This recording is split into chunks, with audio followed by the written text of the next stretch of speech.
வணக்கம். வாழ்க வளத்துடன் உங்கள் சக்தி ஜெய் திருநீலகண்டம்.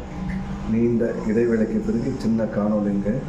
இன்னும் நிறைய ஆலயங்கள், நிறைய விஷயங்கள் ஷூட் பண்ணி வச்சுருக்கோம். போட நேரம் இல்லாத காரணத்தினால அப்படியே ஓடிக்கிட்டே இருக்கும். வருமானத்தை நோக்கி நல்லதே நடக்கும், பெற்றோரை நேசிப்போம். சிவாய நம்ம திருச்சிற்றம்பலம். இன்றைக்கி என்ன அப்படின்னு பார்த்தீங்கன்னா, என்ன விஷயம் அப்படின்னு பார்த்தீங்கன்னா, இந்த கோபம் இருக்குது பார்த்திங்கன்னாங்க, நம்மளையும் நிம்மதியாக வச்சுருக்காது, மற்றவங்களையும் நிம்மதியாக வச்சுருக்காதுங்க.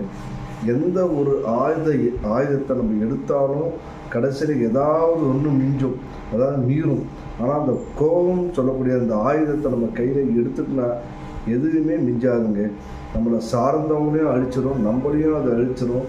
மிச்சம் அப்படின்ற சொல்கிற வார்த்தைக்கு கோபத்துக்கு இடமே கிடையாதுங்க. அதனால் கோபத்தை எப்படி கையாளணும் அப்படின்றது புரிஞ்சுக்கிட்டு கையாளனா சிறப்பாக இருக்கும்.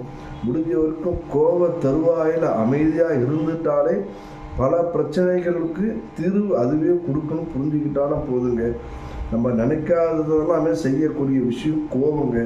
அந்த எல்லையை மீறி செய்யக்கூடிய விஷயம் கோபம்.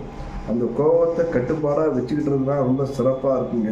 நிறைய பேர் அந்த கோபத்தை கையில் எடுத்துகிட்டு மற்றவங்களையும் அடித்து தன்னைத்தானே சிதைச்சிக்கிட்டு நிம்மதி இல்லாத வாழ்ந்துட்டுருக்காங்கன்றத நம்ம நிறைய பேரை பார்த்துட்ருக்கோம். அதனால் முடிஞ்ச வரைக்கும் கோபத்தை தள்ளி வச்சு பொறுமையாக, அன்பாக, நிதானமாக, சரியாக நம்ம இருக்கும்போது எல்லாமே சிறப்பாக இருக்குங்க. அந்த எப்படி சொல்கிறது, ரொம்ப கொடூரமான ஆயுதங்க கோபம்.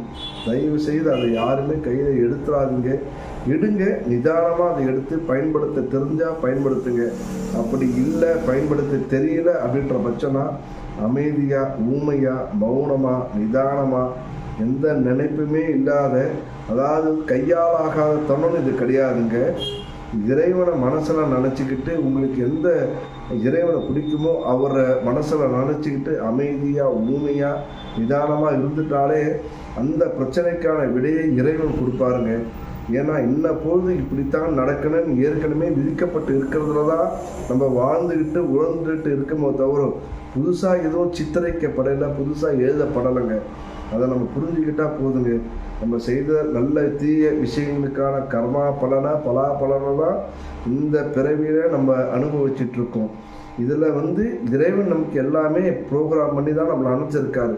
அதன் வழியாக தான் நம்ம எல்லாமே பயணிச்சுக்கிட்டு இருக்கோம். சிரிக்கிறதும் அழுவுறதும் இதோட உள்ளதான், இறைவனுடைய கணக்குள்ளதான் இது நடந்துகிட்ருக்கு.